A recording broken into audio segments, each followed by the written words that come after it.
Bonsoir à tous, merci de suivre la télévision nationale. Vous êtes dans vos maisons, vous nous suivez dans les bureaux. Merci de votre fidélité à la télévision nationale de Guinée et bienvenue dans l'émission Grand Angle. Au menu, la construction ou les constructions anarchiques à Conakry et dans les grandes villes de l'intérieur du pays, sur le littoral, sous les hautes tensions, où on trouve ces constructions anarchiques. Il y a aussi les difficultés des constructeurs à avoir accès à un permis de construire. Il y a aussi la perspective, oui, la perspective de construire une tour, oui, une tour qui permettrait de reconnaître Conakry de par le monde. Vous savez bien, il y a les grandes villes du monde qu'on reconnaît à travers des symboles. La tour Eiffel à Paris en est un exemple, ou encore la statue de la liberté à New York. Ce sont là des exemples. Avec la refondation, l'idée a émergé de construire à Conakry une tour qui permettrait de reconnaître notre capitale de par le monde. Pour évoquer ces sujets, Grand Angle a invité M. Mamadou Yaya Diallo. Il est architecte. Il sera sur ce plateau dans la deuxième partie de l'émission. Le focus de ce Grand Angle porte sur cette mobilisation de soutien au CNRD et au chef de l'État, le général Mamadi Doumbouya. Mobilisation dans la ville de Ahmed Sékou Touré. Nous parlons de Farana. Mobilisation spontanée, a-t-on appris, mais mobilisation très grandiose. Quels sont les actes posés par le CNRD dans la ville de Sékou Touré pour expliquer une telle mobilisation et un tel soutien? Nos chroniqueurs sur ce plateau ont leur mot à dire par rapport à ces deux sujets. Bonsoir et bienvenue. Il y a des gars. Bonsoir. Je rappelle que vous êtes notre correspondant dans la ville de Sékou Touré, Farana. Évidemment. Le Sankara. Bonsoir à vous, bonsoir à l'ensemble des téléspectateurs de cette émission Grand Angle. Oui. Également, particulièrement, j'allais dire, les téléspectateurs de Sankara, notamment des Kouranko, les Dialonké, et les autres villes aussi que je couvre, Kissidougou, Dinguiraï, Dabola. Voilà, j'espère bien qu'ils sont, en train de nous suivre à l'instant. Maintenant, on fait un clin d'œil à tous les Sankara qui nous suivent en ce moment. Dans un instant, le focus, justement, on sera dans la région de Farana. Le Grand Angle, focus sur l'actualité. Nos chroniqueurs décryptent à chaud l'actualité nationale et internationale. De retour donc sur ce plateau pour notre focus sur cette mobilisation dans la ville de Farana. Je vais commencer par vous, Ibrahima Voulé, la problématique que nous avons posée. Quels sont les actes posés déjà depuis le 5 septembre 2021 par le CNRD, par le chef de l'État, le général Mamadi Doumbouya dans cette ville qui pourrait expliquer cette mobilisation? Vous l'avez bien introduit. Actuellement, la ville de Farana est en effervescence depuis hier. Comprenez que l'avènement du CNRD au pouvoir a été vraiment une aubaine pour les populations de Farana, comme d'ailleurs d'autres villes du pays, vraiment d'aspirer à un changement digne de nom. Et si nous assistons aujourd'hui que l'union des cadres, parce que comprenez que le mouvement dont il s'agit, la manifestation de joie qui s'est passée hier dans la ville de Sankara, ne vient pas des ressortissants forcément de Farana, ça vient des administrateurs, les cadres régionaux et préfecturaux qui sont en service dans la ville de Farana. Juste pour exprimer combien de fois ils sont convaincus des résultats probants enregistrés depuis le 5 septembre. Et nous allons commencer cela d'abord dans la ville de Conakry, où de Conakry d'abord, où les cases de Bellevue ont été restituées vraiment aux héritiers à la famille, du feu président Ahmed Sékou Touré. Vous allez partir cette fois-ci à Farana avec la rénovation de la Villa André, et qui était à l'abandon, en bordure de route là. Évidemment au grand rond-point. Et dans la même ville, à l'occasion même de l'immersion gouvernementale, la cité Niger a été aussi inaugurée. C'est un ancien projet du feu président et qui avait abrité... Ahmed Sékou Touré. Oui, Ahmed Sékou Touré. Toujours c'est Ahmed Sékou Touré, parce que les Faranaka aujourd'hui se sentent à l'aise avec toutes ces actions, tous ces actes qui ont été posés en faveur vraiment de l'homme de 1958. Donc la cité Niger dont il s'agit, c'est une cité qui a abrité l'ensemble des États de l'autorité du bassin du Niger, parce que vous-même même, vous le savez que c'est à Farana et à Kobi-Koro, plus précisément à Bakando, où le fleuve Niger qui traverse 9 pays prend sa source. Donc c'est une fierté aujourd'hui des Faranaka. Au-delà de ça, l'avènement du CNRD a été une occasion aussi de voir des infrastructures modernes sortir de terre à Farana, notamment une banque centrale qui a été construite. C'est dans quelques temps, c'est un projet.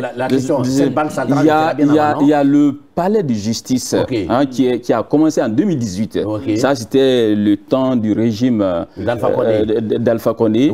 Et mais là, les autorités ont pris de nouvelles initiatives afin que cette infrastructure puisse finir rapidement. Et vous avez dû comprendre à l'occasion de l'immersion gouvernementale quand le Premier ministre, chef du gouvernement, accompagné de plusieurs autres cadres, notamment du budget, mais aussi de la justice, sont partis toucher du doigt. Au-delà de ça, la construction de l'École nationale des impôts et des douanes à Farana.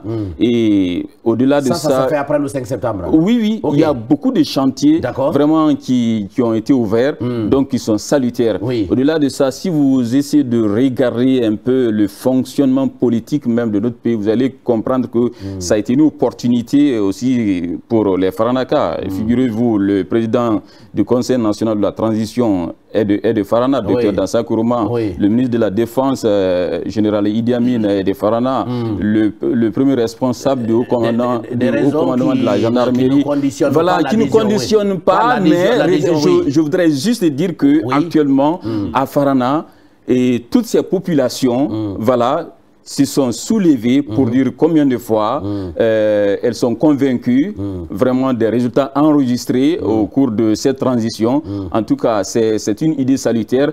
Parlant des initiateurs du mouvement en question, je l'ai dit, c'est l'union des cadres de Farana pour la paix. Ça a commencé par une marche qui a été vraiment participée par l'ensemble des couches socio-professionnelles de Farana et des groupements féminins également. Parce que, figurez-vous, ça a été aussi une opportunité pour comprendre. On a entendu dans les discours, ce n'était pas des simples marches. On a dit que Farana soutient la candidature du général Mamadi Doumbouya aux élections législatives. Évidemment, c'est une façon pour eux. C'est une façon pour eux, comme pour bon nombre de Guinéens d'ailleurs. Dans votre reportage qu'on a diffusé hier dans Guinée Soir, ça a été dit clairement là-dedans. Évidemment, ce n'est pas seulement à Farana où on a entendu ce genre de discours. Mais c'est juste une façon de dire que vraiment nous pouvons partir avec ce élan. Parce que de 5 septembre 2021 jusque-là, tout ce qu'on a vu, ça veut dire que si l'homme reste ici, bon, c'est ma façon d'analyser. Ça peut être mieux. C'est pourquoi aujourd'hui, il y a l'assainissement et il y aura, dans les jours à venir, des cérémonies de lecture de Saint-Coran. Est-ce qu'on a oublié la route Mamou-Farana? Ça veut dire, on a, même si la route n'est pas faite, on est déjà satisfait. Question de route. Semble coupé du question de route, c'est une affaire de l'État. J'allais dire que ce sont des projets qui sont en perspective. Et ça a été dit. En tout cas, ce tronçon ne concerne pas seulement Farana, parce que derrière Farana, il y a Zérékoré quand même. On a vu si pendant la saison. Évidemment, mais regardez, si la route là est faite, ça va permettre à toutes ces villes qui sont de l'autre côté de ne pas souffrir. Parce qu'il y a le tronçon Farana-Dabola qui se trouve dans les mêmes conditions. Mais il ne faut pas attendre que tout soit fini pour reconnaître quand même les bienfaits. Donc c'est juste dans ce cadre-là. On a bien compris. Donc la population veut anticiper. Peut-être une manière de demander plus. Bon, comme les autres. Ce n'est pas seulement à Farana où on a entendu ça. Continuité, à Kindia, et puis partout ailleurs on a entendu Farana. Kindia, ça a été organisé. Est-ce que Farana, à travers cette manifestation, montre d'abord qu'elle n'a pas les moyens qu'il faut pour organiser une marche de l'unité de la paix, donc elle organise à leur façon. D'abord, Farana n'est pas dans sa première phase de ce genre d'organisation. C'est comme les autres villes, j'aime dire, relativiser. Oui, il y a eu des manifestations. Vous avez vu le 2 octobre. Est-ce que vous comprenez? Non, ce n'est pas le seul. Non, ce n'est pas. Regardez. L'ABC pour se porter candidat. Ce qui est d'une nouveauté. Regardez, ce qui est salutaire dans ça, ce qui est salutaire dans ça est que, je l'ai dit à l'entame, ce n'est pas les fils ressortissants généralement que nous constatons qui résident à Conakry, parfois qui viennent à la tête de ces mouvements pour partir chez soi. J'ai dit à Farana, les cadres qui sont là-bas, qui ne sont même pas à Conakry. Donc c'est une façon de dire juste que le jour où je sais la dynamique que j'ai constatée, le jour où Farana sera prêt pour faire des ressortissants. Oui, il est possible. Il est possible que ça soit une réussite, vu tout ce qu'on a constaté. Parce que ça veut dire que la réussite, si ce qui est passé hier est une réussite, ça veut dire que ça sera les mêmes personnes peut-être qui seront incluses, voilà, pour que ça marche. Pour que ça donne un boom.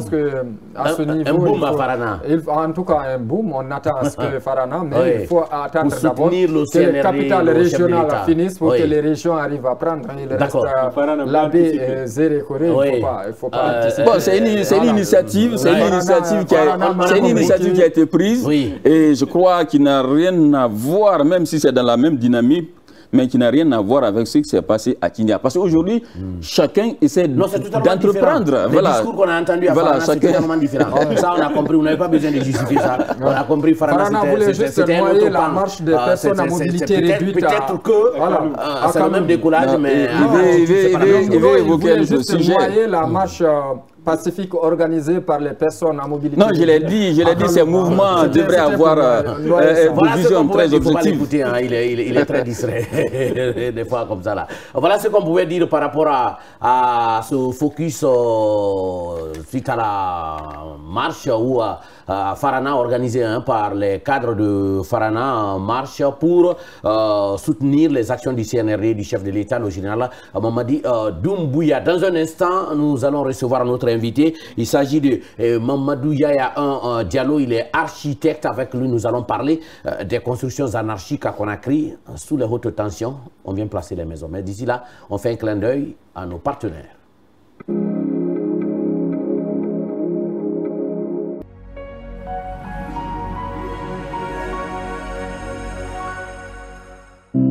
Vous êtes